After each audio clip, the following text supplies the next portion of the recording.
All right, guys, we're live for the pre-show. The please stand by. This is where we can talk about anything and pretend we're backstage getting ready. Yeah, Def, I know you really wanted to talk about waffles. I mean, we can do that now before the show starts. It's kind of funny because I was singing the waffle song from Teen Titans Go today, so you're not Nice. What's the old song that was on YouTube? Do you like waffles? Yeah, I like waffles.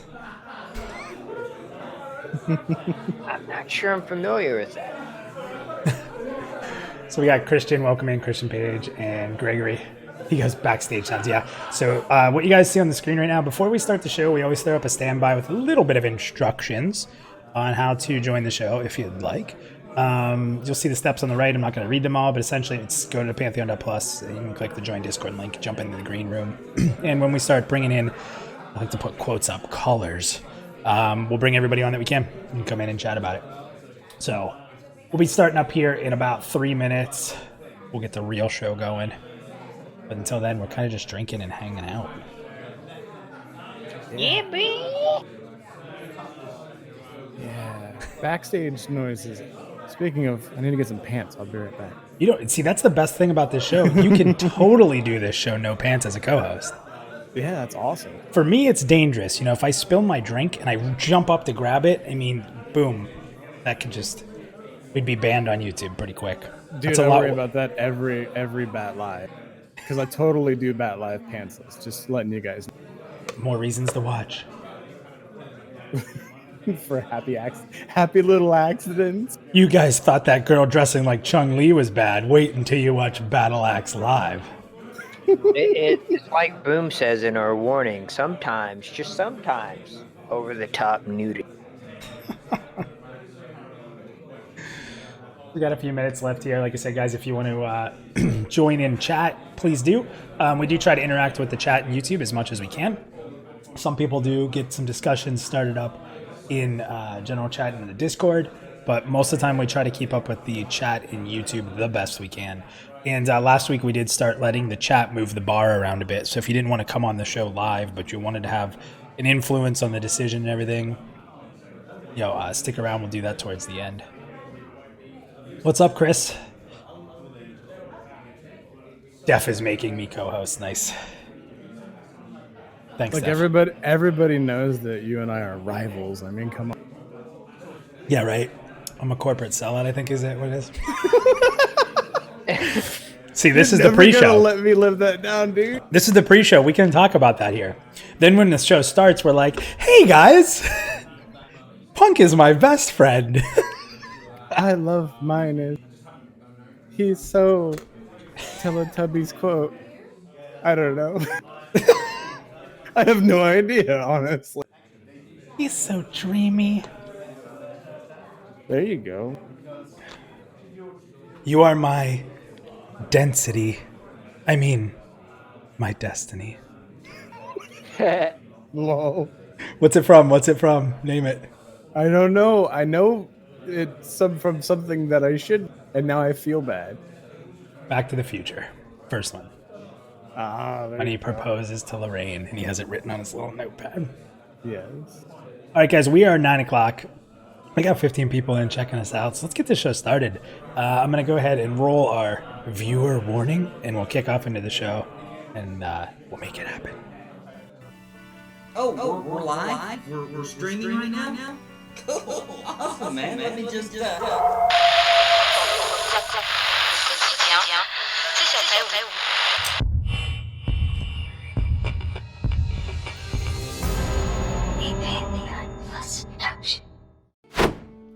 All right, everybody. Hey, Minus here from Pantheon Plus, and we have episode 5 of Pantheon PlusYou.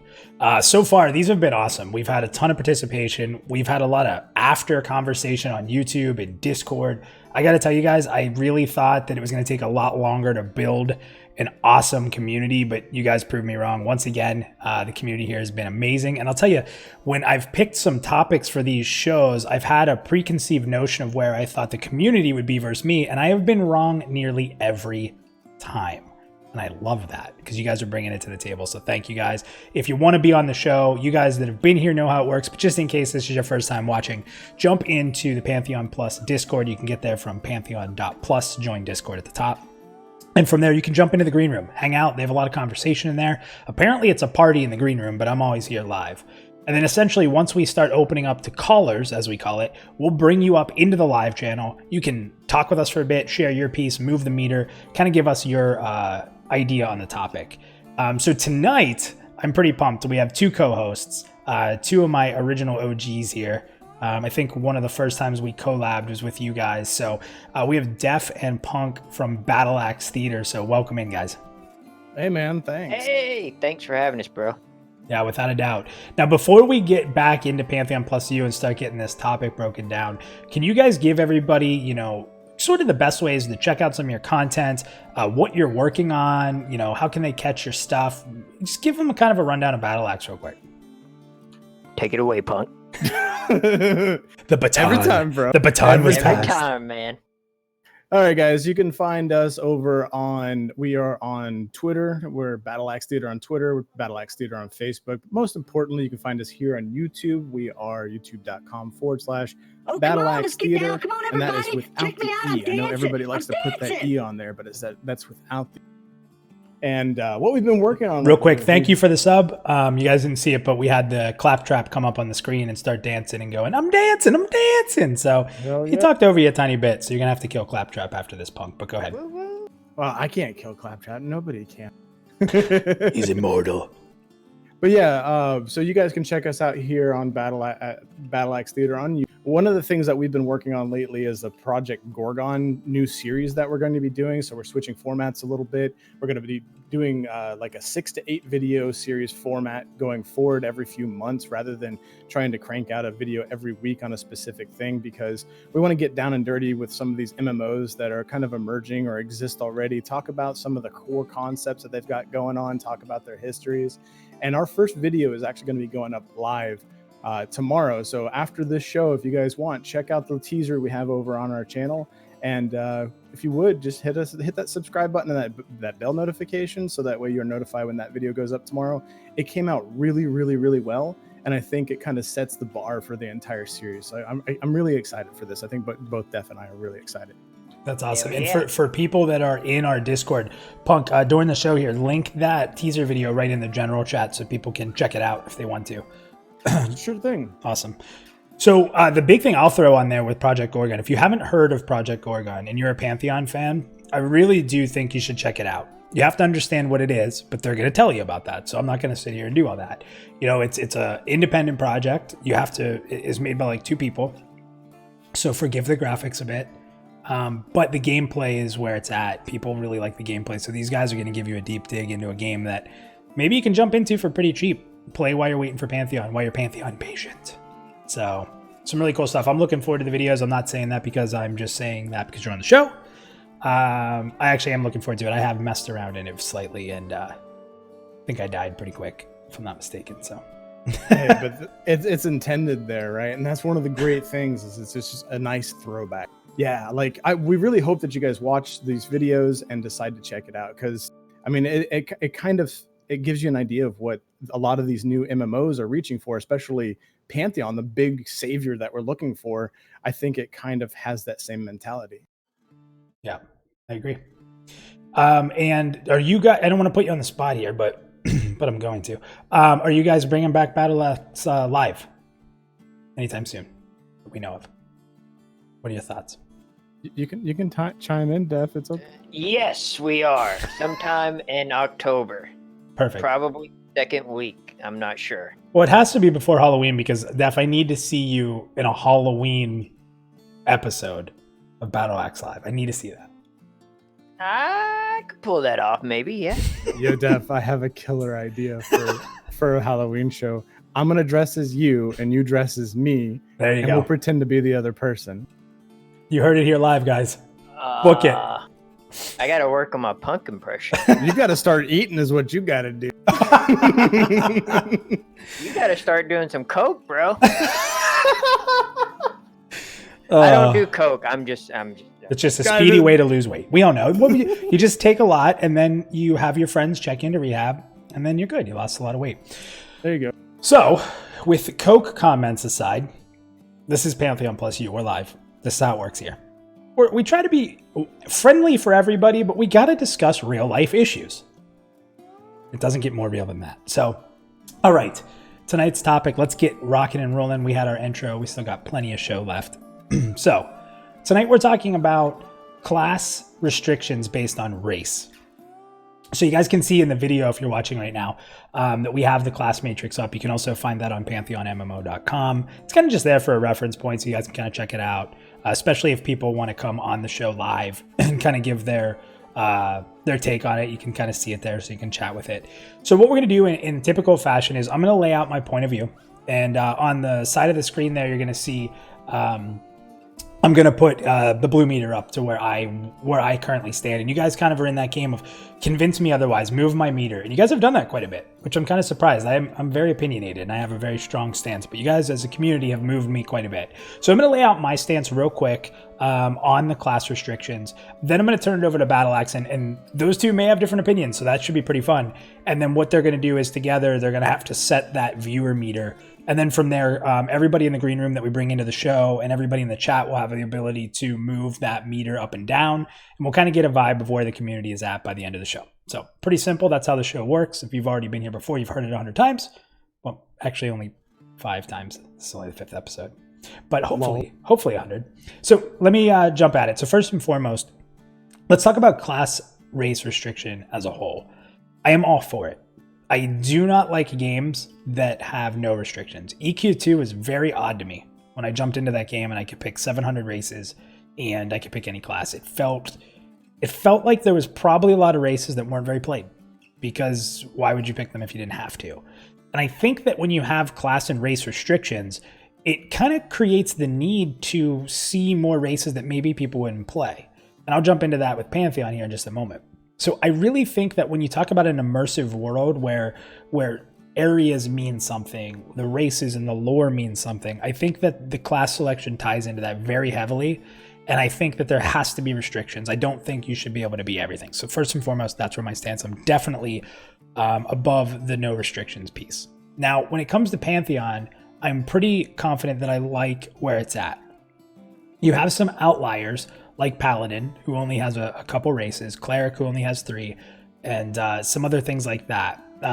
I would tell you that for the most part, I'm pretty into where Pantheon is right now. Oh, come on, let's get down. Come on, everybody. Thank you, Coco. Wait, dancing. Coco I'm Mojo. dancing. I love it. Thank you for the subscription, buddy. And if you get into the green room here, we'll bring you in. You can come chat.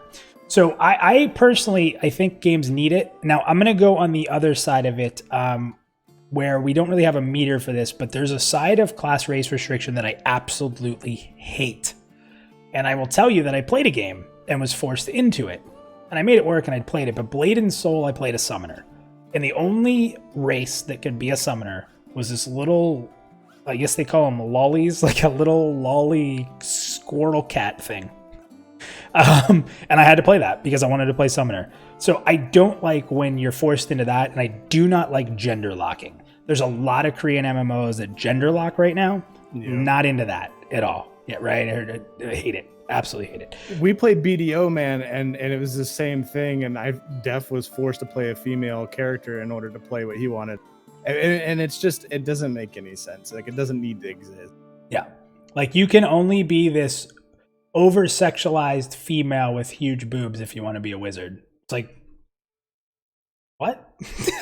Like, I mean, let's be real. We're all picking the like over-sexualized female anyway. Yeah, but I want that choice. Totally. Yeah, I want that choice. So let me go ahead and set my meter here, and then I'm going to turn it over to you guys. So I'm going to say that for the most part, I'm pretty fine with the current setup. I would say there are a minimal few changes, which I'm sure we'll get into more discussion around. I don't want to steal everyone's thunder. So I'm going to put my meter about right there. And I'm going to turn it over to you guys. So whoever wants to go first out of you guys, you can go back and forth, up to you. But at the end of your feelings on the class race restrictions, you guys will have to set that viewer meter. So you're up. I'll let you get started. All right. I'm kind of fine with where it's at now. I only have a few changes. I think, and you kind of mentioned this in Blade and Soul. You know, you got your little lolly or whatever that could be a summoner. I think gnomes should be summoners. I mean, it just kind of makes sense to me. I don't know if that's coming from EverQuest, and I can't remember all the lore in Pantheon, but it just seems to make sense that gnomes should be able to be summoners, and elves should be clerics, and I think dwarves. I think Gnomes can be summoners. they can. Yeah, they can. Okay, well then, that's good. That's great. But yeah, the elf part, I think, yeah. Yeah. Okay. So I think elves should be able to be clerics. Yep. Again, that could be an EverQuest upbringing. And I think dwarves. I think shamans. I just think they should be in the dirt, and like they're dirty, and they make weird potions and stuff. They got the big old beard with beads. I don't know. I think they should be shamans. Okay. All right. So I would move the meter just a smidge for me. So you want it higher than Minus has got it, or lower? You want it more fine with the lower. current setup? Okay, a little lower. I'm Some like changes. 90% fine with the current setup. Okay, so you're a little higher then. So I kind of agree with that, and I see like a lot of discrepancies here, right? So like obviously lore is going to be a huge influence on what these things can be, but when we think about a cleric, like any kind of like hyper intelligent or even relatively intelligent race is going to have like a god that they worship, which in a sense should allow them. I mean, this is Pantheon after all. It should allow them to be a cleric. So I'd say almost anything except for, maybe the ogres, or even I think. See, that's kind of tough because they should all have this ability to kind of embrace their god, if they will, and kind of empower their god. And I guess in a way that's kind of how shaman is, depending on the game you're looking at. But when I think shaman, I think you're communing with the elements. So like dwarf should definitely be that. And what the hell is up with this halfling? Like halfling can only be 5 things. Like I would think that they would be in tune with a couple more things here. So again, cleric. I don't see why they couldn't be like an agile monk of some sort. You always got to love those short races that are jumping up doing a jump kick, right? Like everybody likes that. Yeah, dude, Final Fantasy 11, Taro monks doing backflips to the face. Well, and when you look across that, and that's a great point because I didn't even think of that. When you look across all the races, who would be considered more agile than a halfling? Yeah, exactly. No. Because I don't know if you guys are the same, but I really consider like a rogue an agile class, like not a strength. But I think there's people who would argue that. Yeah, I think there's definitely a hybridization, but why couldn't it be both? I mean, maybe there's a build or something. I mean, we don't know the in-depth, capabilities of the class just yet, but I'm sure they're aiming for a strength base. But still, like I feel like there are a few things that are off here. Like for one, like the ogres, like what they've got selected here kind of makes sense. But at the same time, I feel like they're missing something. Like the stretch goal is for Necromancer. I know that these dudes aren't super advanced, but I would think if they were going to practice any kind of magic, they would dabble with Necromancy. Yeah, I mean, if they can be Shaman and Druid, yeah, I mean, I agree. Yeah. It's interesting debate. I mean, I'll let you finish, then we have something else we can kind of chat about before we bring people in. We do have quite a few people in the green room, which is awesome. So we'll definitely get to all you guys. So sorry, Punk, I cut you off there, but you can keep going on that. But yeah, I mean, this basically sums it all up. And this is, guys, that for those of you watching, we're going to set this viewer bar very close to what Minus is got, because I just feel like that's not only is it a traditional thing to have this separation, but at the same time, from a lore perspective, it just makes sense because, you're not going to have an ogre out there being an enchanter or a wizard casting spells. So I would have to say that I would like to see the bar set right around. I would say I would go with the bar just below where you're at, Minus. I think that's a good place. What do you think, Def? Do you think that's a good place? I agree 100%. And just for the record, I have the class and race chart pulled up in front of my face now. Yeah, it's tough to remember them all. I mean, even covering the content like crazy, it's tough. So I'm going to go into a couple things that are being said in chat here to give people a couple shout outs because I'm bad at keeping up with it. So So first and foremost, Chris had said when you were talking about your Gorgon, he can't wait for your shows. So that's awesome. He's excited for your Gorgon videos. We had Abel said, Pantheon literally cannot come fast enough. The hype is real. And then he put in caps, eat, which I like. So we had Chris say lolly. I guess he's never heard the term lolly. Loli.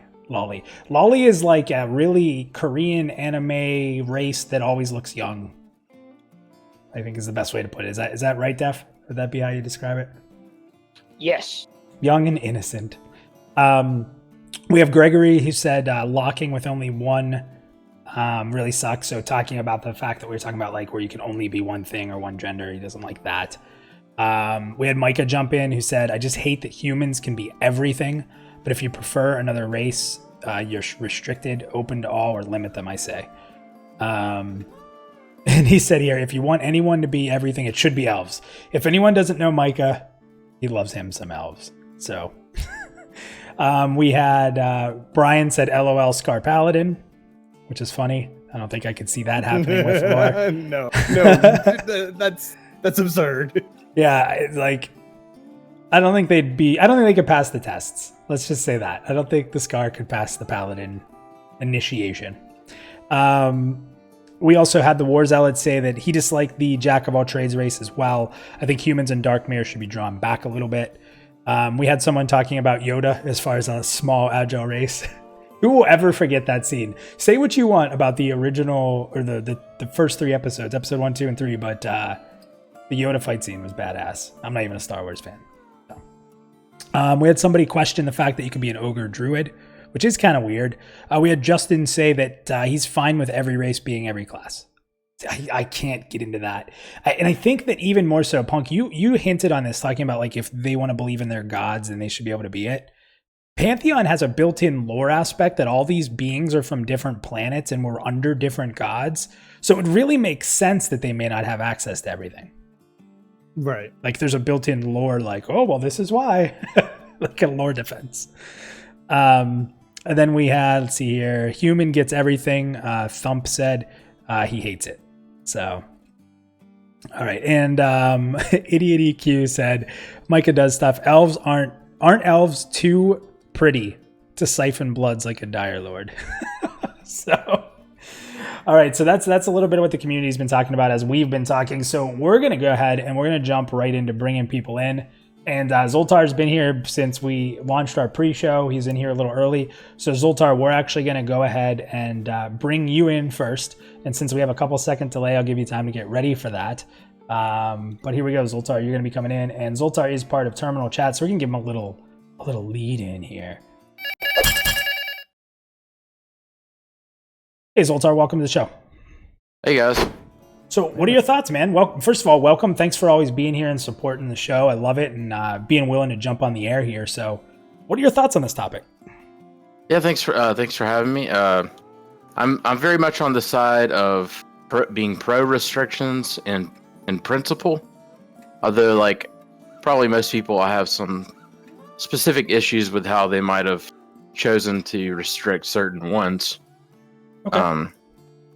Specifically, like the main one that I don't like is not allowing Darkmere or Myr to be paladins. That's another topic. We could do a whole show on how to pronounce Darkmere. Okay, so not letting them be paladin. You're saying that because a lot of the lore paints the picture that a paladin is like a graduated cleric, right? Right. Yeah, I'm a big fan of how they've set up the sort of a unique relationship between clerics and paladins. Paladins being, former clerics that decide to kind of take up a sword to become more of a fighter to avenge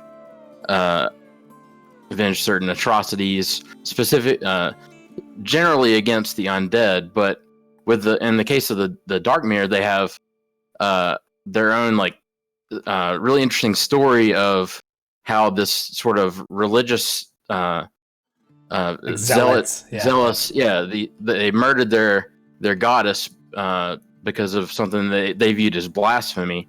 So like that, although it's not specifically against the undead, it completely fits the part of being like clerics that would go out seeking vengeance. So like I understand why they could make the distinction, but I think you have like on the flip side of the coin, it just fits so well if you allow it to like kind of go outside the specifically against the undead, and also just like because the paladin as it is restricted to only 2 races, and it's I think having a third race and one that would also bring a sort of a unique spin to that class, I would love to see that. But like I said, in general, I'm very pro having a lot of restrictions, or like a fair amount, whatever you feel is justified by like the lore and the natural ability of the races. I think it's kind of like an instance where the what's the saying from Star Trek, the good of the many outweighs the needs of the many outweigh the needs of the one, or the few or the one. Yeah. Because like everybody has like the desire to be unique, right? You want to be special, and I kind of look to Star Wars Galaxies, right? When they came out that MMO back in the day, it was like taking place after the original Star Wars trilogy, and of course everybody wants to be a Jedi. No, but they tried to restrict it at first, but eventually people whined, and then you had everybody run around. I mean, from what I've heard, everybody's running around as Jedi, and it just completely ruins the immersion that you were actually in that universe. Because that's just not how the lore would have been. Yeah, and I like the fact, and we hinted on this before, but when you're immersed in the world, like and you see a dwarf in full plate, well, there's a damn good chance you're probably looking at a paladin or cleric, and kind of having that status symbol, because I think you're going to see. I think a lot of people take the mentality of, I'm a human every day, so I don't want to play one. Now, I disagree with that, but I understand it. And I think a lot of people feel that way. So I think we're going to see a ton of dwarf clerics and paladins, which is kind of cool, because that race is going to be sort of defined by that holy presence, which is kind of neat. And I've been playing some Warcraft Classic, and I also think it's kind of interesting when you have a class that has like a very specific background to it that is very restricted, like with the druid, right? So if you're the druid in Classic WoW, it's only Tauren for the Horde, and only Night Elf for the or did I say may have flipped that around? Only druid for Tauren for the Horde, only Night Elf for the Alliance. So it kind of creates kind of like a sort of a brotherhood type mentality, right? Yeah. And you know what I think would, because I think that we're going to talk a lot about paladins tonight. Def and Punk, I don't know if you agree, but paladins and clerics I think are going to be a huge talking point. Yeah, I was going to say, if I may, with the Dark Mirror being cleric, it makes sense. And if you look at the paladin abilities and just the title of some of their abilities, it would make sense that a Dark Mirror could be a paladin. Yeah. Right. And they've talked about how they've like specifically said their paladin is not like what a lot of people consider the traditional like holy goody two shoes warrior paladin. And that's like you said, that does seem to fit the Dark Mirror. So I don't know. I mean, it's still early in the game, so things may change. But I hope that may, they could always come out and maybe, in an expansion, or, I understand sometimes you want to hold some things back. So, maybe just look at Warcraft now. Like we were talking about the Druid, how, it's only Tauren and Night Elf, and now there's, probably 3 or 4 options on each side.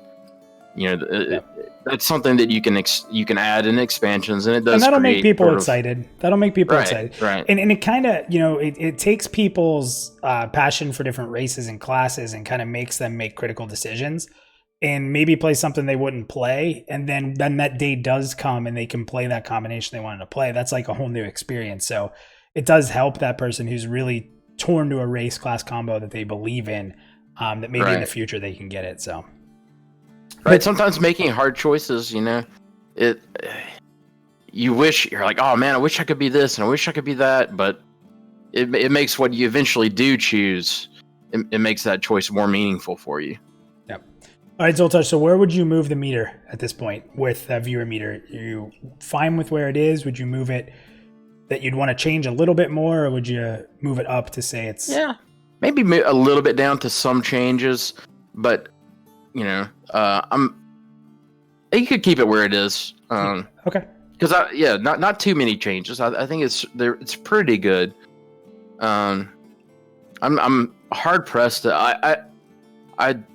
I do like the idea of a dwarf shaman. I probably would consider playing a dwarf shaman, but I can understand how maybe that there's. I don't have like a great argument for why they should or should not. Well, I think a lot of us, and Punk and Def jump in on this one particularly, but I've always looked at there being wisdom classers. Wisdom class casters and intelligence class casters, right? And I've always looked at dwarf as a wisdom caster. So dwarf is really weird to me. I do not like that they're enchanters, but I'm with you that they should be shaman. That really messes me up on that. Yeah. I think that comes from like a traditional understanding, right? Like stemming all the way back to early Dungeons and Dragons before we had any sort of MMORPG. Like every MMORPG, starting with MUDs up to graphic MMOs, take that inspiration from the wisdom casting dwarf. I mean, they do very well in strength and stuff. Goodness gracious, the health pool. I'm Constitution. Constitution, thank you. And wisdom. They're just naturally high in that typically when you think of a dwarf. And I think that kind of spills over into the MMO space. But because Pantheon is kind of mixing things up a little bit, we can't assume that's where a dwarf lies, Yeah, especially in this game, because dwarf to me feels like where human in most games feels like the race, like the storied race, the central piece. I feel like dwarves are the central piece. They're the first inhabitants of Terminus. And I think that's going to play a really big role. So I wouldn't even be mad if you took that humans can be everything and restricted them and made dwarves able to be a lot more. That's exactly my thought too. I mean, if humans can be almost everything, I think dwarves should be at least half of everything. See, I can't agree with that. I do kind of like the idea of playing a dwarf enchanter, but only from the perspective I was talking earlier about, wanting to be that special snowflake. Because you're right, it does kind of go against what you would typically think it should be. So, that's where part of the appeal comes in. Well, and think about it from the perspective, like if they can be enchanters, and I guess it comes from the sense of like imbuing things, with their abilities, because they can't be wizards. They're not outright casting. They can't be summoners. So it has to do something with the physical or like metaphysical in some way. Why can't they be shamans? If they're able to do it from an enchanter perspective, why can't they do it as a shaman? Or necro. Yeah. Their version of the shaman is kind of interesting. It kind of just it seems like they changed gears a little bit. Cause they originally they were gonna have totem, like a totem was gonna be a big part of it, and they have this idea that it's their powers are related to ancestry and kind of involve time, an aspect of time and looking into the past and into the future. But then they kind of started adding more stuff with like the elements and stuff. So I don't know if they even really have like a very concrete concept of what the shaman is all about. So I mean, maybe that is one area where you might see some changes, just because I don't know how certain and fixed all of their ideas and plans are. Yeah, that's true. And honestly, it's probably not incredibly difficult to allow a race to be. I guess you do have animations, so maybe. I don't know. Zoltar, I'm going to drop you, man. Thank you so much for coming on. Good points, and I'm sure some stuff we're definitely going to talk about, so thanks, man. All right. So what do you guys think? He brought up a lot of good points. I think the fact that Paladin is more of a vengeful Paladin in this game does really make it weird that the Dark Mare can't be it, right? Yeah, and it in the current like nerd culture climate, like it makes perfect sense. That we saw Wizards completely change and revamp the Paladin for 5th edition Dungeons and Dragons because it's no longer like it's about conviction, right? It's not about your gods anymore. It partially is, but it's like your also, own self-developed beliefs. Yeah. And even if those are bad beliefs, you're going to fight for them, right? Exactly. And then we've seen anti-paladins going all the way back till, forever ago, way before any kind of, MMO genre. So why is it that, I mean, I guess maybe it's because the Dire Lord exists. I mean, it's well, so that's a still great not the point. same. That was actually what I was going to bring up next. Yeah, I was going to bring that up next. So he brought up WoW. And when WoW launched and in Classic State, you had Paladin could only be Alliance, and you had a counterbalance that Shaman could only be Horde. They aren't they're not like a counterbalance in how they play in any way, shape, or form, but it was a counterbalance in you get this, you get that. So Right. I don't know if you guys are the same way, but I look at the races of Terminus as like, who is someone that's noble and good, and who are the evil races that might be a kill on sight? I don't know why, but that's kind of how I look at it. Def, you probably do the same coming from EQ, right? Absolutely, yeah. So when I look at it, I say, okay, well, if Paladin can only be two things, and they're both what I would consider good, unless we're going to put humans in like a hard neutral, but it's hard. I still look at them as good, even if they're neutral. So you have two considerably good races that can be Paladin. But then when you look at Dire Lord, it is the three odd ones, but humans still won. So Right. would you feel better about it if humans couldn't be Dire Lord? If that was the only thing they couldn't be, would you feel better about it? To me, that would make the most sense because, I mean, I think Dark Mirror would be perfect for Paladin, but at the same time, if it's based on like if it's like the roots from EverQuest or something like that, and Paladins are all good, then they can't be Dark Mirror. I assume Dark Mirror is going to be on the evil side, if there is an evil side. Yeah, They are. Yeah, definitely. And the thing is, though, is if a paladin, like Zoltar was saying, if a paladin is a graduated cleric, they can be clerics. So you either got to do one of two things here. You got to give them paladin, or you got to take cleric away from them, because that's just the reality of it. But then we have the counter argument here that the Dark Mirror is supposed to be the replacement for the Dark Elf, right? So it's like, what so they're not, the Dark Mirror isn't they're using the Dark Mirror as a counter to the human in a sense, right? But we're all and listen, it's not a Dark Elf, but all of us are gonna see it that way. I mean, I don't know, because it's a substitute. It's what's missing. But here, I have a question for you guys. So you guys are talking about removing things from humans, and they're ultimately perceived as good. Like I think that the way I see the humans being portrayed within the realm of Pantheon Rise of the Fallen is, they're kind of inherently good, right? They're kind of in with the good races, but humans are that young race that they're just kind of, they're young, they're now here, and they have so much ahead of them, and they could have taken a ton of influence from what already exists, but they also have that aptitude to explore what could be. And we tend to be fickle, as humans. So I really feel like it fits that they could be anything. But I mean, you have other, like, it'd be cool though if there were certain classes that had a faction alignment. That's what I was getting at earlier. Dark Mirrors can't be Paladins. Maybe it's a faction-based, wall that you're up. So, but like, Dire Lord for evil. It still don't make sense though that they can be clerics. So I'm back to square one. My bad.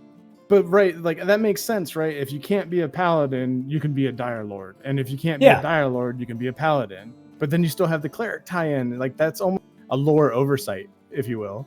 Yeah. So we are going to bring Theric in next. Theric, before we bring you in, I'm going to jump in and talk about some of the stuff going on in chat, and then we'll bring you in so you can get ready. So a lot of stuff has been said. I love this. War Zealot said, considering Dark Mirror consider their legs to be a form of blasphemy or desecration. The monk is kind of weird. Use your fist too, I guess. What if you can fin people to death? Fin strike. You can only fight in water. Half your abilities only work in water. Oh, rip. And then that's actually what he said next, unless they only fight with their fins. Crinkled said, human, the pumpkin spice of races. I am going to be open and honest here. I posted on I think I put this on Twitter as like a random thing. I'm like, hey, I don't really understand this whole being basic thing. But if I say EQ is the best MMO and I drink pumpkin spice coffee, am I basic? So I am killing pumpkin stuff from Dunkin' and Starbucks right now. I don't know if you guys feel the same way, but I'm all on board. Do you feel like EverQuest is the best MMO ever? No. Okay. I have the best memories. I could sit here and debate it for the rest of my life that I think maybe it is, but the thing that I can't put it over WoW, and I'm about to get blasted for this, is that I played WoW for 14 years. So take everything I dislike about WoW and everything I love about EQ, and that the most of my greatest memories are from EQ. I played WoW for 14 years. Right. I'm 36. That's a huge chunk of my life. I can't just negate all that time played and say EQ is better with the amount of time that I played between. So you're saying that WoW is the best MMO so far? Yeah. Yeah, I'd say that. basic. Is that more basic than saying EQ? All right, guys, I'm really gonna think so. I'm gonna sit here drinking my pumpkin spiced coffee while we talk about WoW. No. Okay, so let me read through some stuff here. Dude, I'm telling you, the Starbucks pumpkin cream cold brew. Oh my god, it's so good. All right, so let's see here. Crinkled said after he talked about that, actually Bobo said he's been a dwarf in every MMO. What's the role play I really enjoy with him? Van Kars said I'm always a gnome.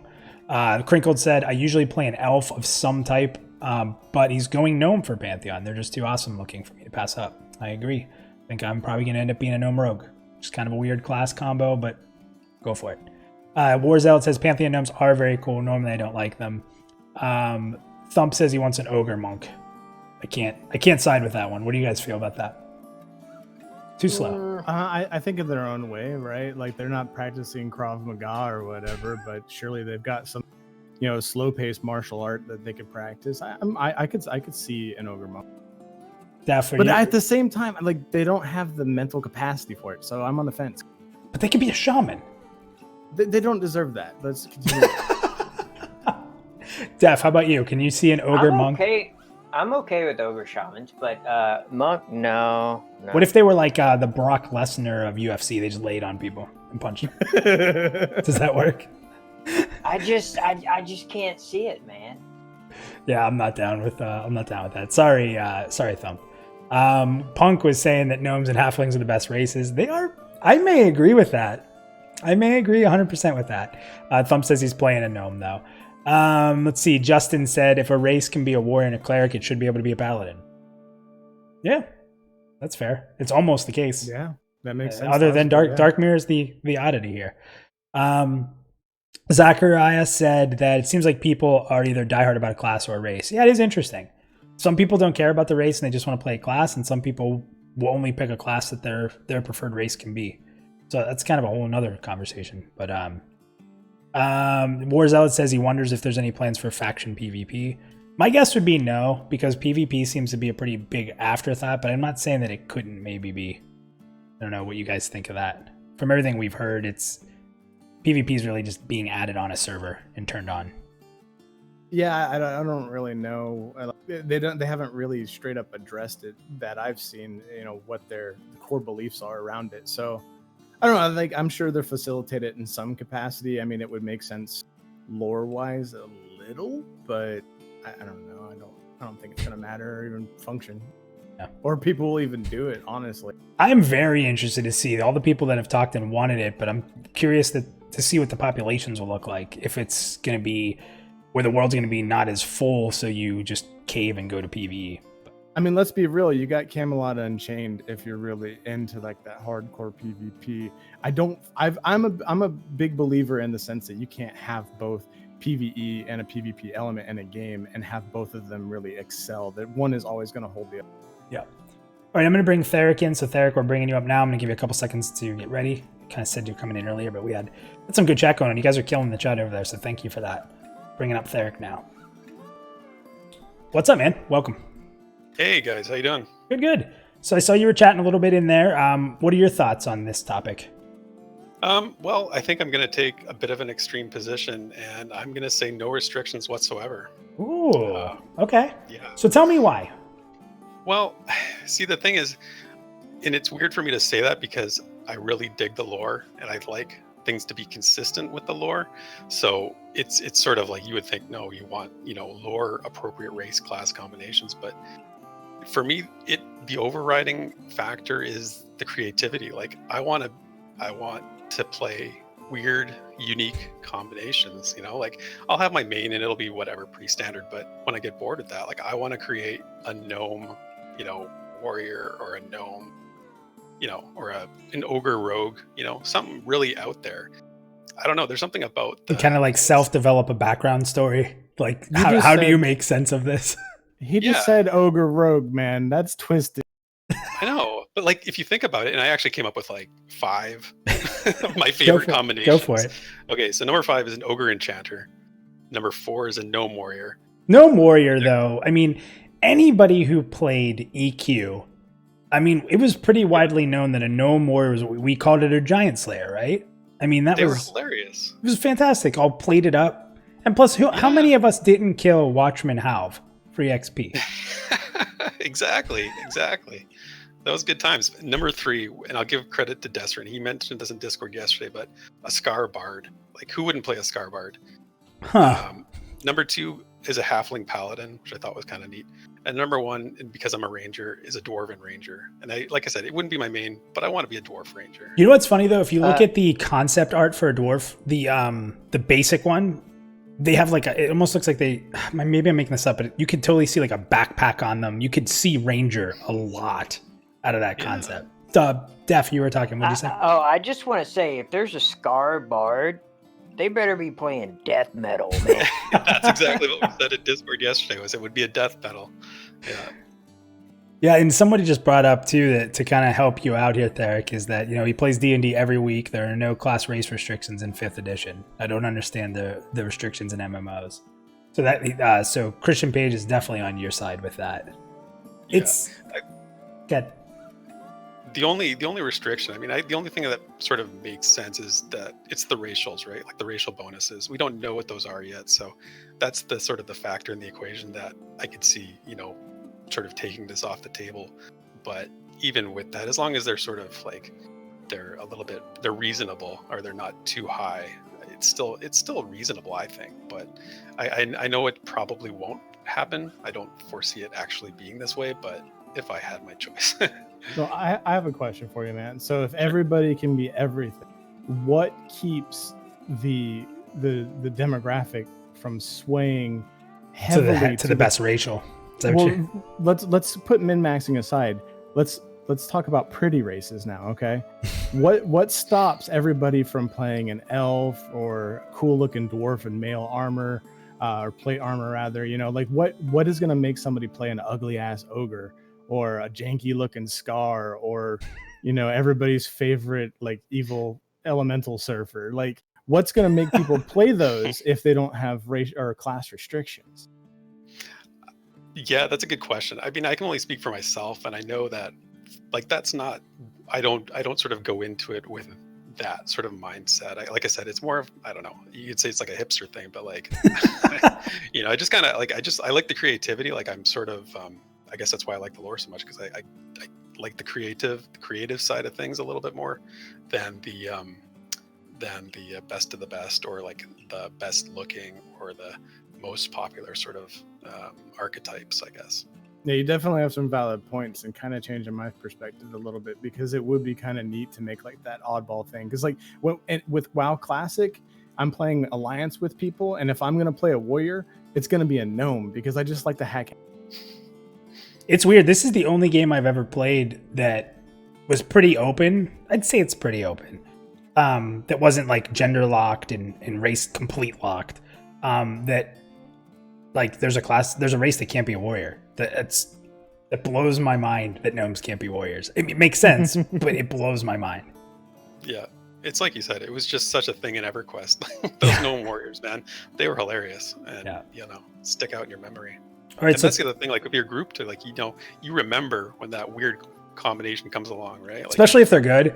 Like you see like this odd combo come in, you're like, who is this guy? And then you remember them forever. Be like, man, that tank was a badass. That little gnome. Exactly. And then it become that person becomes, popular because they are playing that rarity. Yeah.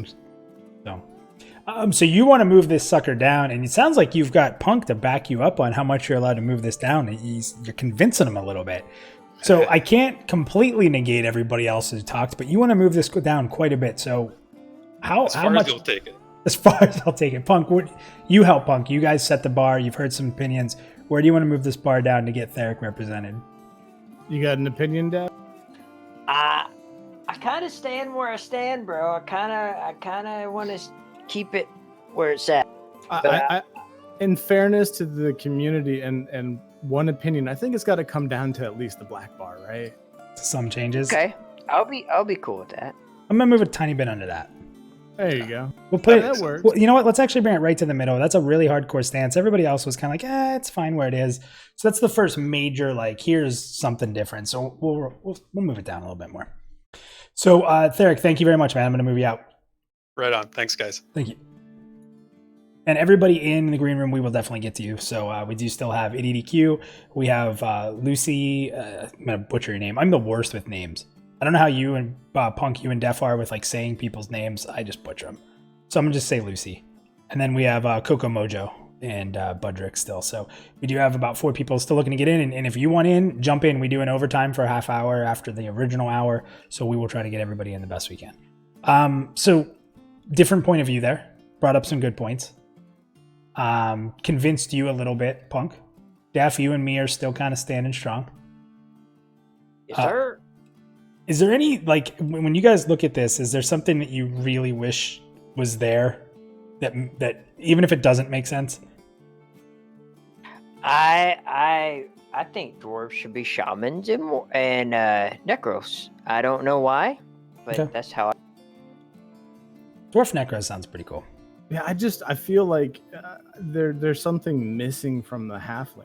Like I don't know, I can't put my finger on it, but like Cleric. I don't. Yeah, cleric at least, and maybe not paladin. If I'm going to be completely honest, that could be one that's like Darkmere, where they can be a cleric but maybe not graduate to a paladin. I'd be fine with that. Right, and I guess that kind of makes sense because I mean, if you look at real world religion, I'm not going to go into detail about it, but just our hierarchy. Like there are some religions that don't have like this major crazy hierarchy. They just kind of exist and they do their thing. So, you could be restricted to just cleric. So definitely not paladin. I almost want to say shaman to an extent, but I mean, I think Zoltar or who was it? Yeah, Zoltar. It was absolutely correct. I don't think they know exactly where they're going with shaman just yet from an ideological. Yeah, well, you have what? Archai, which makes sense. Archai makes more sense than anybody. Yes. They are elemental. And do you guys look at, so that's an interesting thing when you talk about shaman and wizard. Wizard is a master of the elements, but shaman is a different master of the elements. Like, is it someone brought, is it the hippie it's the hippie wizard, right? I mean, I think, so the way I see a shaman, at least historically speaking, and any type of like RPG canon, they're kind of like, they manipulate the elements in a way where they kind of commune with them. It's a mutual, it's the elements are giving themselves to the shaman. It's a mutual shaman agreement, and the wizard is a dominator of the elements. Exactly. That's a great point. Someone write that down, because Punk just said something awesome. He should get credit for that, even if he stole it. BOT may yell at you and say they said it first. They're like, I don't know if you guys saw us joking. It was totally joking on Twitter. But I was going to tell them that they're like, what was Butter's friend who always was like, Simpsons did it. All right, so let's, I'm going to queue up EDDQ. We're bringing you in next. But let me just catch up because there's been a lot of discussion on what kind of music Scar should play. We have Micah says that they should be folk singers, which would just, that's kind of funny, if I'm be honest with you. We have the War Zealot said because they can sing, Did I Tell You How I Got My Scars? And I immediately started singing Papa Roach in my head because the scars remind us that the past is real. I tear my I'm not going to keep doing it, but you guys know. We have someone here that said, Brian, would a Scar bard sing like Fire Marshal Bill? There's a blast from the past. And thankfully, we're all older, so we get that, which is nice. Let's see here. Thump just said gnomes are selfish. I'm not sure what the context is, if I missed it or not, but damn those selfish bastards. Punk says what? Played stand-up bass in Psychobilly Rock. So like the Scar or Rob Zombie. No, dude, I've pictured the Scar like just playing some sort of psychobilly, right? Like the Necromantics, like with that kind of vibe. If you're not familiar with them, it's basically just rockabilly, but with like punk thrown into the mix. Like I could just totally see that. Yeah, like what Thumb just said, Scar play punk. They should play like psychobilly punk. I think of the guy in Mad Max on the front of the car, just jamming metal. Like that guy even looks like a Scar. Yeah, it's totally. I can see that. If I may interject, with the gnomes are selfish comment, dude. I'm playing classic right now, and I'm playing a gnome. You can ask Punk. I was completely against it because every gnome I've encountered in EverQuest or WoW has been a little bitch, and like I relate to that. So yeah, I'm done. But I'm becoming a selfish little bitch, is what I'm saying. you put on the skin, and there you go. It's how it is, man. I'm totally the same way, especially in the. You do look up at people with your like little gnome body and your little cute eyes. You're like, I really need that loot.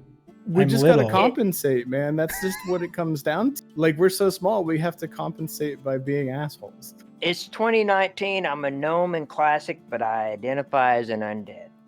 I'll leave. Undead gnome. Well, here's something too, and I don't know if anybody said this, but what if the progeny system allowed you to pick either of the classes that the two parents could be? Be interesting, right? Oh, that's a whole new subject, bro. But now you got races bumping other races that they just shouldn't be bumping. Hey, listen, we're all on one planet together on Terminus. Alien. So if a Darkmere warrior bangs a Darkmere cleric, then there's our palette. No, because neither one of them have the proficiency. Too many. Okay. Plus, I think they're asexual because they're fish. So I don't think fish are asexual. I just made that up, but I should have ran with it and seen if anybody believed me. Okay, so we're gonna bring in ADDQ now. So ADDQ, you're up. We're bringing you in now. Yeah. What's up, man? Welcome to the show. Oh, yep, there you are. There you are. Hey, hi. I think we do the mid-conversation poll. Yeah, it's good though. Welcome to the show, man. Where's your standing on this topic? Oh man, so I will be honest. We were in some deep combo down there, so I don't know what other people have said, but I'm okay with it. I watched the beginning where what you said. You're pretty much fine with the setup and the way it is. I think my only thing is humans. I would rather them just not be everything. Yeah.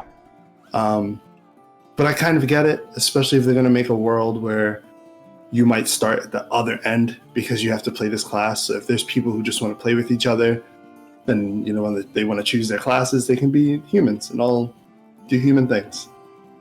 But yeah, I'm okay with having restrictions, especially if it fits the lore. And that's where it is. And I don't want to say that they can't change it in the future. Not change it, add more in the future. What's to say that a Darkmere paladin arises? Yeah, maybe a huge story arc. Fight. Yeah. Yeah. And then eventually, you know, we have an expansion or something where 1 million people make Darkmere paladins. You hit the nail on the head there. If they open up Darkmere Paladins, I will tell you guys right now that you will just see 1 million. It'll be like when Demon Hunter came out in WoW. You just see them everywhere. They'll be everywhere. You'll be like, oh, what are you playing? And then there'll be parties of 6 paladins, and 2 will be healing. Yeah, you'll need 2 to heal, then you'll have 1 with like a 2-hander. Yeah, it'll work. Yeah. It'll work. It's like the old all druid parties in WoW. Yeah. No, you're good. You're good. Go ahead. You said you were thinking. But I was just going to say, I think it's a good thing for the game. I think it really does make an identity for the classes. And then when you see those, because I feel like even in a game where every race can be everything for the most part, you end up seeing this one thing. Like you end up seeing that all paladins are either this or this, or all rogues. And wow, most rogues that were on Horde were undead for the most part, because they can get out of fear and all those things. There was always like a best in slot per se. Yeah. So, well, that's an interesting thing too. So not just talking about seeing different races, but think about armor sets. Like if you, and Punk and Def, jump in if you think I'm wrong here, because I'm kind of going off on a tangent on this, but if you look at clerics and you look at paladins, only having to design their armor set for 2 races means they could do some pretty sweet armor things that when you see that class, you're like, that's a paladin, and it really creates a more unique presence. It kind of reminds me of, it's maybe not the same scenario, but Def, I mean, when you saw lambent armor in EQ, tell me, no matter what, even if you didn't like bards, it was badass, right? Yep. So you knew it was a bard, Yep. That is interesting, and from a developing standpoint, especially for a game that we want to come out sometime soon, it probably is just a bit less work for them too. They don't have to build out animations, every single animation and every single piece of gear for every single race, especially with such a variation in them. I wonder if that's a big reason that these Korean MMOs race lock, because they design a class and do all the spells and they don't have to transition it into another race. True. And those games are very flashy. There's a lot going on usually. So that's perfectly valid.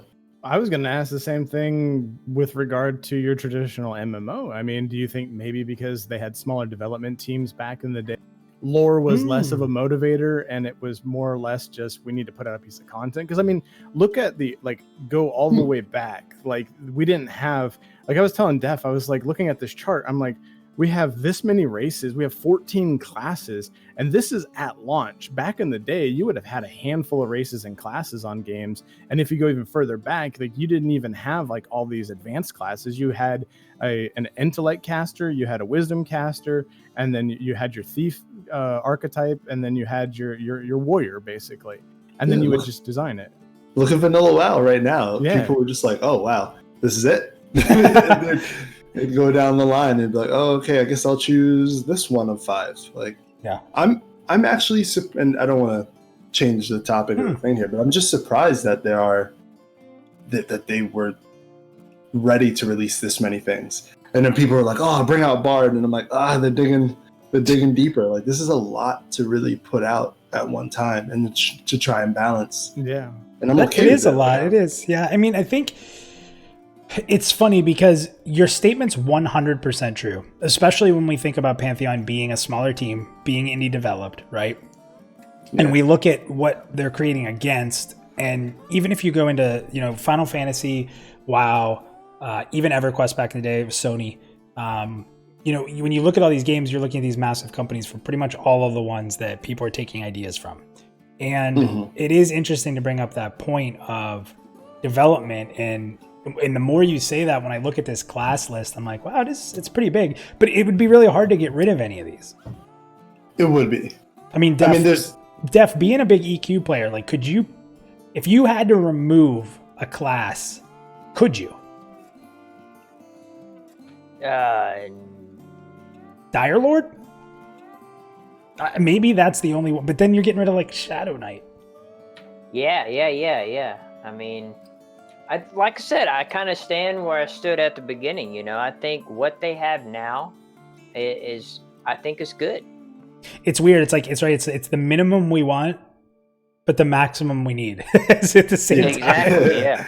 It's there, but at the same time, I just feel like they could have came out with an expansion with Dire Lord, Necromancer, and Shaman or something like that. They could have. Yeah. Don't blow your load, right? Like have more time to get these things built, and if you believe in your classes and you have a little less than people want, but your classes are good and they feel good, then people will enjoy it. Then you release that new class. Yeah.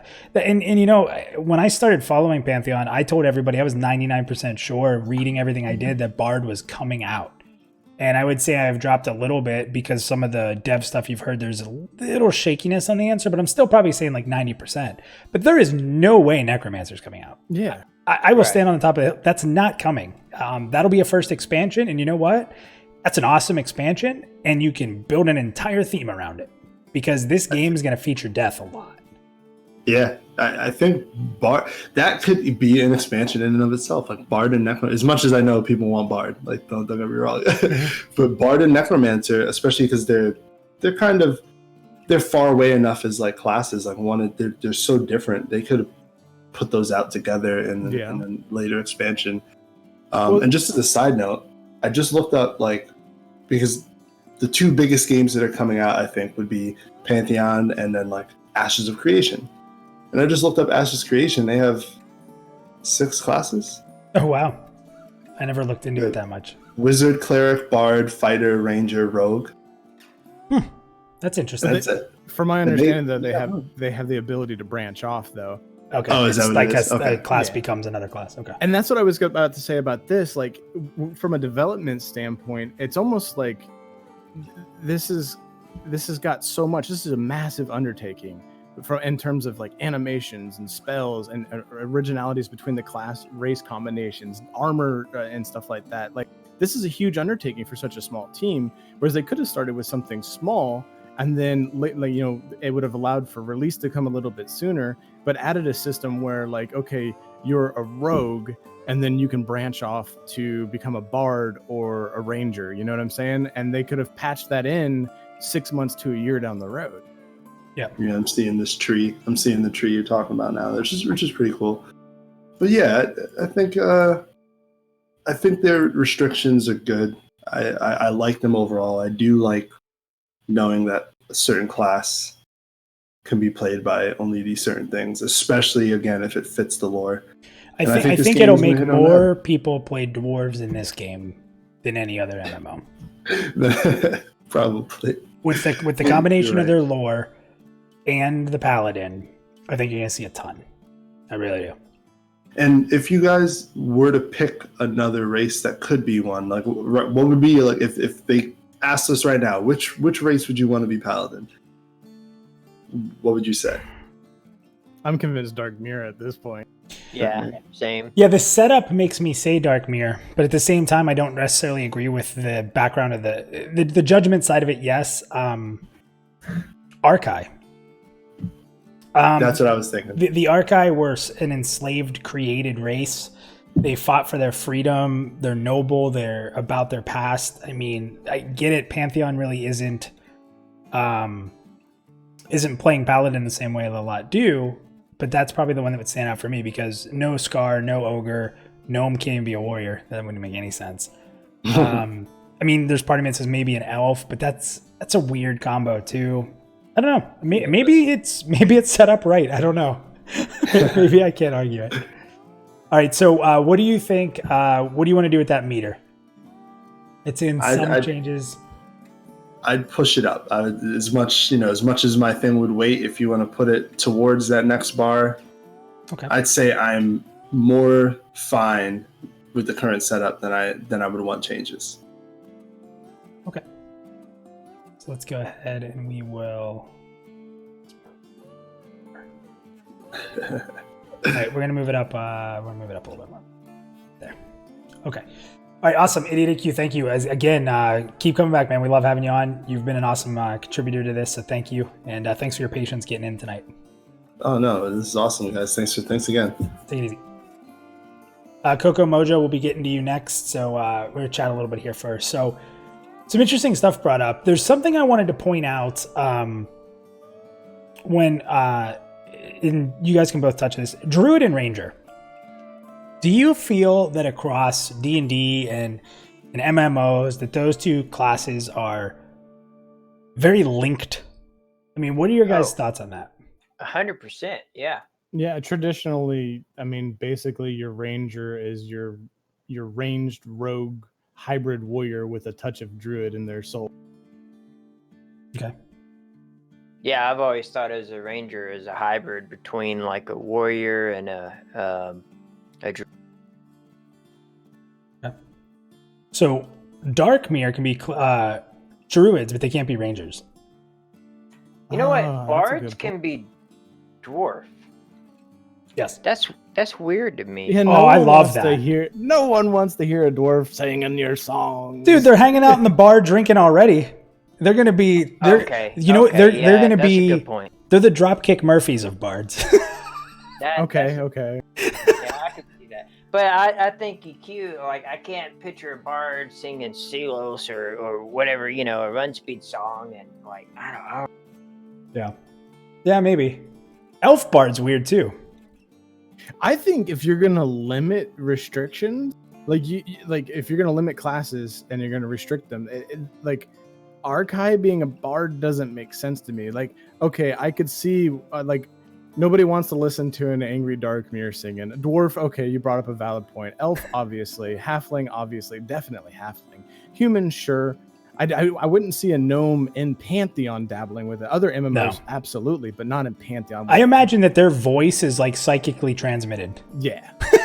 So I think I would actually like to see bard restricted to elves, dwarves, halflings, and I just two Arkai races is could be paladin. So here's an interesting part. The only thing I can tie into Arkai, looking at them doesn't make sense. But their story talks of their joyous celebration of their existence due to the fact that they fought out. And they talk a lot about, like, it's not worded this way, but you get this vibe of like being a partying style race that just joyous events all the time. So maybe, but they don't fit the look at all. Because they're big. They're just under the size of an ogre. Which is also weird for a monk. Think about it, like you've seen 300, right? Hmm? I forget his name, but the dude with the one eye who was left at the end of the battle, he was essentially a bard. And look how fucking look how beefy those guys were. Like, I mean, that's kind of like unique in of its own, right? We talk about, you know, the dwarves are drop kick. Well, I mean, look at punk rock as a whole. A lot of the frontmen and punk rock are these big bastards. I mean, a lot of them are little guys. Big beard, especially nowadays with the beards and stuff. Yeah, so I mean, okay, but I still don't see. Okay, so if we had to say we had to get rid of Arkai, I think dwarf should go too, because anybody can sit around and sing, you know, a bar song or whatever. But a bard is going out and telling the tales across the land. Well, dwarves are also the first race. Truth, man. Stop arguing. You're making me indecisive. You're gonna make me sit on this fence. So I wanted to go back to a comment before we bring Coco Mojo in, and we will definitely get you in here.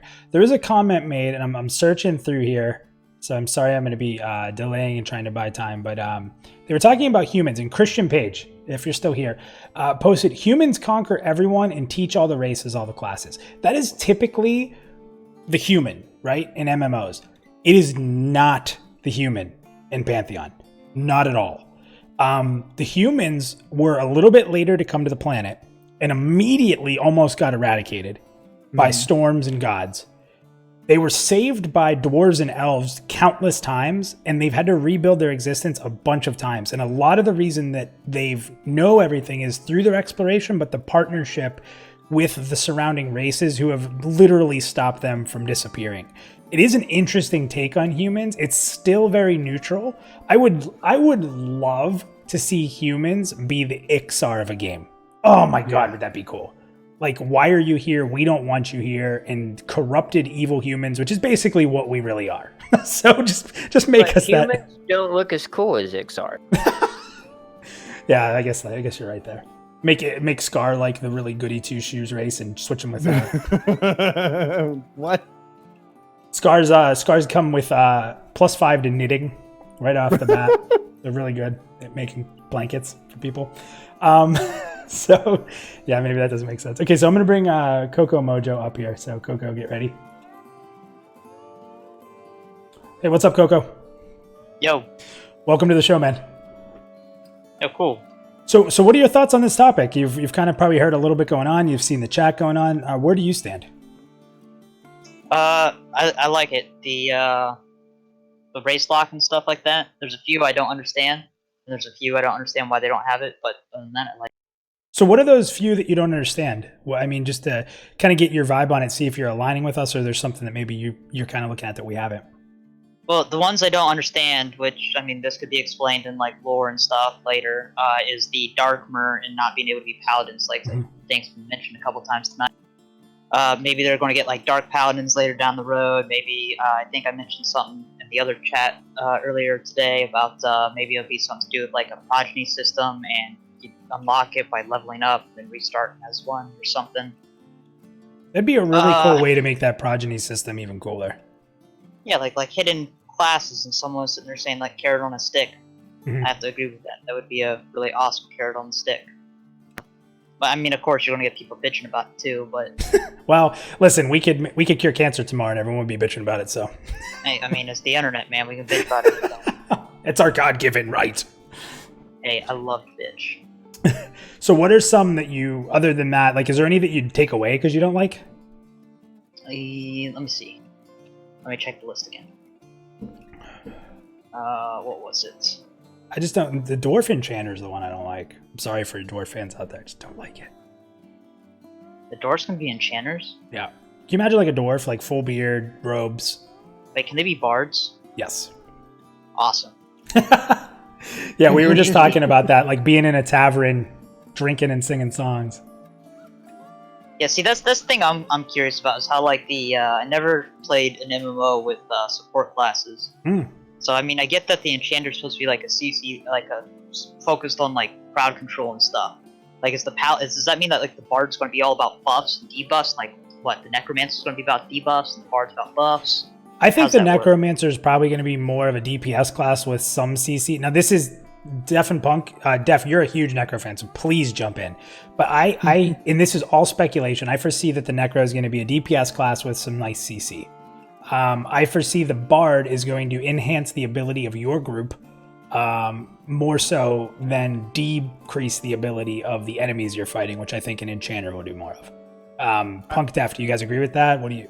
Well, I mean, I definitely agree with that, because I mean, not only traditionally is bard your buffer, and even in EQ, you know, you've got, you know, the enchanter doing certain things too, but necromancer, I think you hit the nail on the head. You're going to have like certain pets that can do certain things, and you're going to utilize those pets to kite things in raid type environments, or, you know, you get that +1 pull and you can stick a pet on it just to kind of keep it busy. Sure, your pet's going to die, but at least it keeps it busy for a moment, so you can, see, go ahead. The way I envisioned I would envision the necromancer working. Again, I never played it in MMO with these, but it would be like kind of the complete opposite of the enchanter, where the enchanter is strong at the beginning of an encounter, and the necromancer would be strong at the longer the encounter goes. So, like, the more stuff you're killing, the stronger the necromancer gets, because it can just raise them as an ally, similar to the enchanter taking a living thing and then enchanting it to be its ally. Yeah, I mean, I think they would both have, with regard to a pet and things like that, mechanically, most games, like we're speaking to the way games have been designed traditionally, you're going to have something throughout. Like when I first heard about Necromancer and EQ, I came from Diablo 2, and I'm thinking Necromancer. Like, did you guys play? You played? Yeah. Okay, you played it. Oh yeah. So you're raising an army of the dead, but then you get into EQ, and it's like you got a couple pets, you know? Yeah. Well, apparently a lot of stuff gets a pet. I mean, like the mage gets some sort of pet. And I hate it. The shaman gets a pet. But I think it's like a familiar for the mage, like similar to D&D. So it's like just something that gives you a minor stat buff or something. Yeah, I would like to see the ranger. It looks like their pets are going to just be attacks, which I'm fine with that. Like a bird. The ranger's getting a pet? Like you get like. The ranger's going to be more like Aragon from Lord of the Rings. No, the rangers are going to have like wildlife abilities as well. The druids are too, which is going to be really weird. Well, the druid has. So here, I don't like pets, but summoner needs them, right? Summoner needs them. Necromancers need them. So I mean, isn't that the point of the class of the summoner? Exactly. So I can't complain about that. And I want to complain about the druid because I don't like the druid, but it's well done. It's so cool, dude. Yeah, the mechanic is important. The pet isn't just there. The pet the druid gets a pet? I didn't know this. Yeah, and it's a huge way that they heal. Your positioning of your pet is actually going to influence your healing abilities and splash and shields, and so like your pet's gonna like hang out buy your allies in certain areas or pull them into you to increase your healing capability. So it's really cool. You're essentially managing a positional pet while healing, and that's neat. But the shaman there's no need to have a shaman pet. First and foremost, there's 3 healers. Why do 2 of them have pets? And the shaman pet doesn't do anything, at least that we know of. It's just like, I hate it. I hate it so much. I just don't get it. Sorry, rant off. Maybe it's just something you spec into. Ugh. Because it seems like the, I mean, at least how they were mentioning it earlier, like how the mages, like teleport stuff is going to work, is that you have to kind of spec into like a teleport thing or something, or go through quest chains for that. Yeah. Yeah. A lot of spells are going to be discovered. They had said that probably anywhere from 20 to 30% of your total spells will actually have to be discovered in the world. You're not going to buy them off a vendor, which is really cool. Yeah, it's a cool stat, and I like where that's at. I like that 30%. I'd rather be more towards the 30 than the 20, but I don't want to get to 40. If that makes any sense. So I'm pretty excited about that. So Coco, where would you move the meter? Do you like where it's at? Do you want to go up a little bit, down a little bit? What are you thinking? Is the blue or the red? The red. I'm the blue. When I'd be moving. Yeah. All right. I'd move the red up a bit. Okay, moving up a little bit. Punk, what do you think? Just above the line? Yeah, I think even with the lines, yeah, right there, that's good. I'm actually bringing myself down a little bit. You guys have convinced me a little bit. There's a couple things I realized as we're talking that I want. So yeah, like some fine tuning definitely needs to take place. Plus, I really like that you could sleep with a mob and make a baby that can be a paladin. I'm still kind of holding out on the whole concept of it, because like I said, like they can change a lot of this in like lore stuff, because like the Darkmer can be the clerics, but they don't have the paladins. They're in the ocean, right? So maybe they didn't see much undead, so that would be why they don't have paladins, because they don't have this like vindictive shit against undead. Yeah. Right, because they don't see much of it. But then they have, they've also came out and said that the undead are going to be a huge major conflict thing. So maybe eventually they get into the water or some bullshit. Yeah. No. All right, cool. I'm going to drop you down. Coco, thank you, man. Thanks for joining the Discord tonight. Thanks for coming, and hopefully we see you next week, man. Yep, see ya. Yeah. So there's some cool stuff brought up there. There's something in chat I wanted to talk about, because we kind of got into the topic of talking about what's the necromancer's role going to be. And then we also... I'd like to chime in on... Yeah, go for it. I had an AFK, but I was reading the chat, and then I heard a bit of that conversation. But I think the Necro should be a heavy CC. I mean, you got your Fear, you got... if you look at EverQuest and you look at WoW, you know, you got your CC against Undead.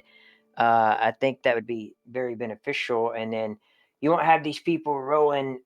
you know, necromancer just to be the cool necro that has this army of the dead. They would have to utilize their skills and play their class as I guess being part of the team, you know what I mean, with their CC abilities. I could definitely see that too. Necromancer. So not only just the CC, but you specifically stated against the dead. That makes so much sense because that is what they do.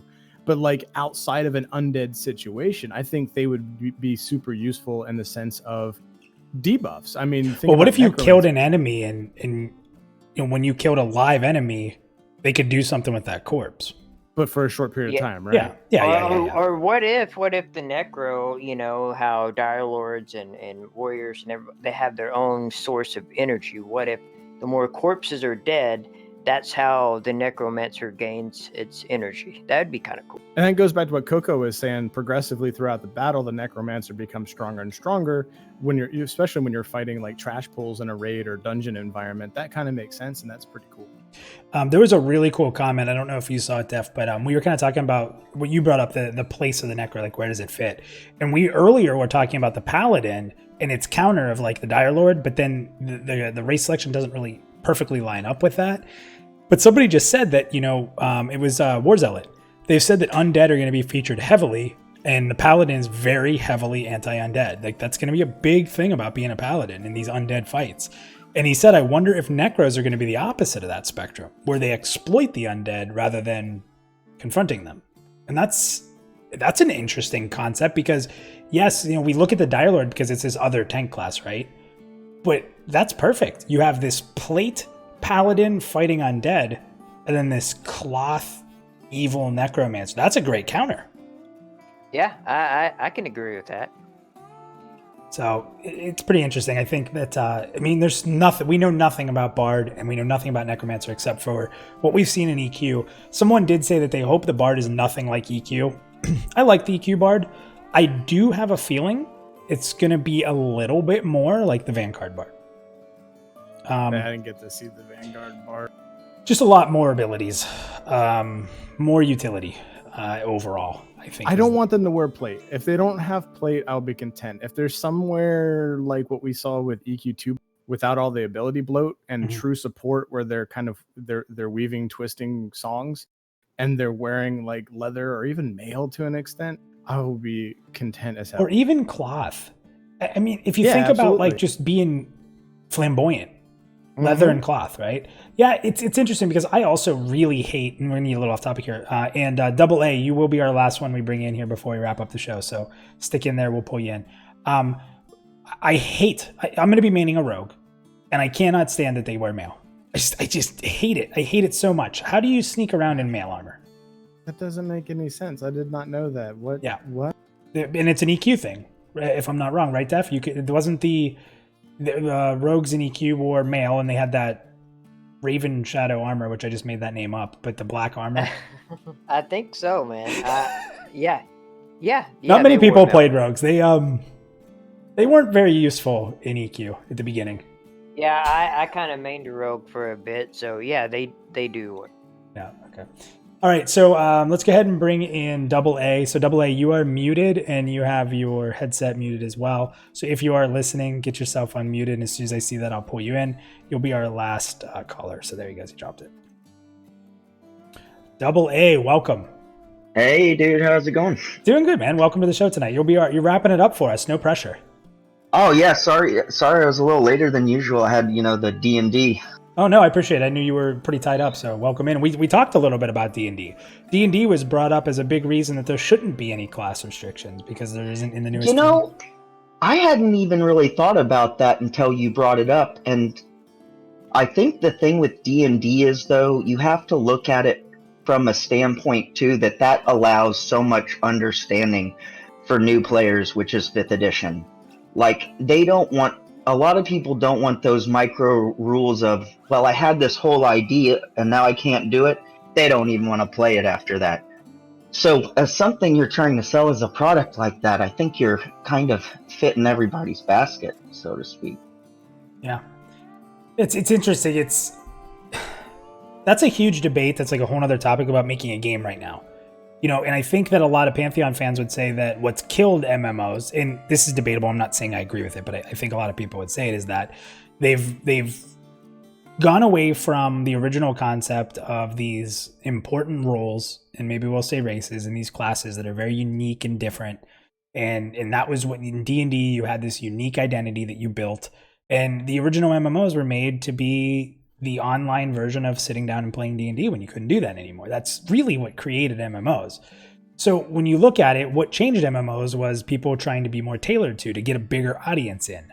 And I think a lot of people would say that while opening the races may bring a bigger audience in or tailor to more people, I think there's a big part of the Pantheon crowd that doesn't want that. And they want the game to be its own identity, even if it has to protect us from ourselves from time to time. What do you guys think of that? Traditionally MMOs, unless it's a specified RP server, and even then, we don't see a lot of true RP, which when we sit down and we play tabletop with a handful of friends, like that's something that we have the luxury to do, and having that open-ended makes sense because we create our backstory, we create our identity. I think by having these class and race restrictions, it kind of allows one to have that character identity without having to have an RP backstory. I agree with that 100%. Well, if someone wanted to be a dwarf paladin, they love that nobody else can be a paladin, right? Right. Yeah. Absolutely. That adds some flair too. And if you're going to have a lore-based game, then everybody can't be everything. If you have a pilgrimage from one city to another, and creature 1 teaches creature 2 something, then that is a staple in this world going on. It's not just like, oh, well, let's forget about this major lore and just, you can do it too. It doesn't really work. Wow, what you just mentioned is such a sick concept, being able to learn other classes from other characters. I got one better for you. I was thinking about your paladin debate. So I noticed on the chart that anything that can be a warrior and a cleric can be a paladin, except for the Dark Mirror. But that can only make sense in my mind. Say they were like, okay, a church came and taught them the cleritic ways, and they were like, well, we're not going to mix that with our fighters, but we'll take your healing skills. And so they adopted the church being a cleric. Yeah, that could be. That's like, I mean, they're in a lesser, they've learned it this. later. They've learned it later. They're in a lesser progression. That makes sense. Right. Or the paladins are actually kind of those warrior clerics that were like, we're going to follow the religion, but we're going to be bruisers, and kind of made their own church. I mean, religions split off like that all the time. Yeah, that's a good point. It's definitely a good point. All right, so Double A, I'm going to have you move this meter, then we're going to get into our wrap up here for today's episode. So what do you want to do to it? I'm a little bit above it, saying that I'm fine, but it's moved down quite a bit. It's moved up. What do you think? You know, I'm happy with it. I think that I'm going to put my trust in them, knowing that there's a reason and a rhyme behind this that maybe we don't even know yet. But, you know, you got to give it to McQuaid, man. I think he's got us. Yep, I can agree with that. Everybody knows I'm a fan of him. So, all right, so you want to move it up a tiny bit? Yeah, I'm going to say right around where you started, probably. Yeah. What do you think, Punk? Where do you want to move it? You guys have been kind of the gatekeepers of this. A little bit above me? No, dude. I think we should be even. Right about where I'm at? Okay. Yeah. I mean, I think, because, I want to say that as a community as a whole, I think, you know, you hit the nail on the head, Double A. Like, we want to trust in what they're doing. But I think some things that we look at on this chart, the general consensus is there are some things that are confusing. So they might just take a look at it and maybe, you know, give a few concessions, you know? You know, there'd be a huge possibility that Dark Mirror are able to be paladins right in alpha after this. I don't see why that wouldn't be a thing. They'd be Wouldn't like, that be you know what, funny? that was some good points. Yeah, wouldn't that be hilarious? Well, I mean, here's the thing, and I know we're wrapping up, but so somebody brought up the fact that maybe in an expansion, we unlock Dark Mirror being a paladin. That's a really interesting idea, and if they take anything from any show we've ever done, I think that that's great, because we've talked in the past about the fact that making lore from the ground up is very difficult. You know, the reason that Final Fantasy does well is because it's been around since the NES. The reason that WoW is doing so well is because they had so much backlog of interest in their lore.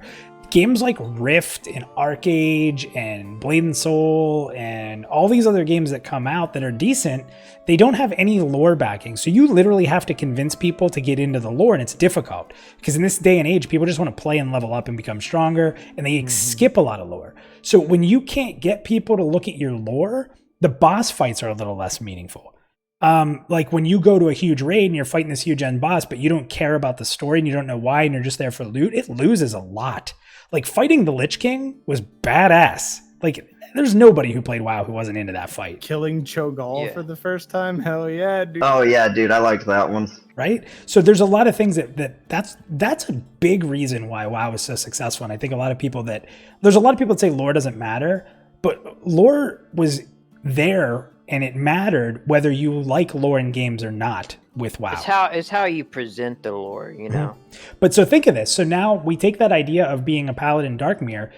There's going to be an investment in everybody who wants to make their Dark Mirror paladin, right? So the lore is going to become important because you're going to go through this big story where you have this epic end raid and the outcome is this class being unlocked.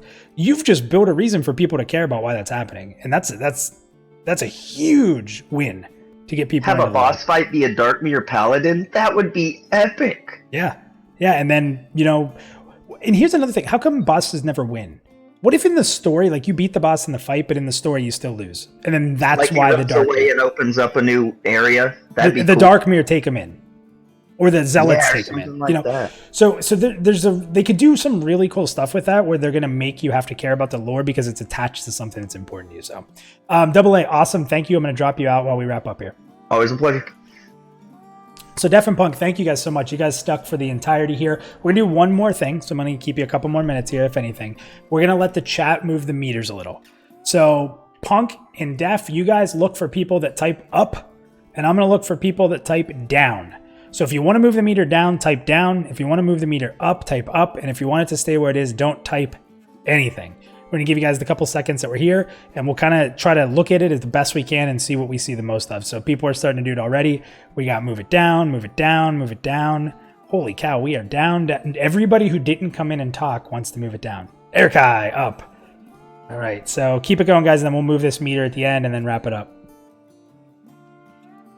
All right, so a lot of people are pretty happy with where it is. We got 2 ups, 4 downs. Uh-oh, it's evening out. The meter's going to stay there. I think some of the people that wanted to stay where it is, they realized that there's a trick in the system. If I wanted to stay where it is, we already have 4 downs. I need to have 4 ups.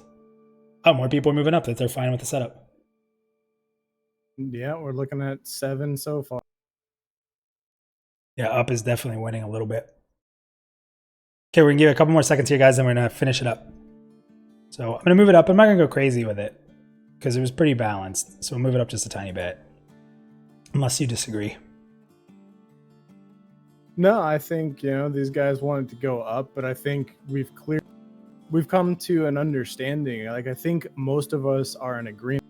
Not to say that you guys who wanted to see it go down are wrong, but I think we're all kind of in the agreement that there's some sort of changes that need to be made.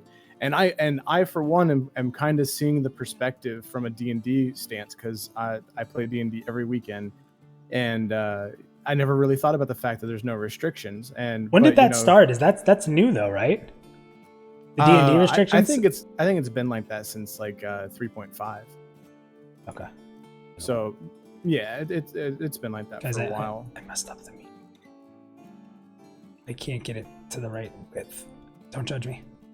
Don't judge me. All right. So that's where we're gonna wrap it up then. Right there, a little bit ahead of me, and I came down. So it's actually more where I was. You guys convinced me to come down, and then the community is like, no, we're gonna go up. So awesome. Def and Punk, one more time, can you just tell people how they can find your guys' stuff, and just one more time hit on what's going on tomorrow so people can check it out. Yeah, Def. Where can people find us? And what go, Def, do it. Take it away, Punk. Gee. All right, so again, you guys can find us over on Twitter and Facebook. We're Battle Axe Theater without the same thing for here on YouTube. We are youtube.com/Battle Axe Theater. I did post a link up in the general chat, and if Minus is cool with it, I'll throw it up into YouTube here as well. Yeah.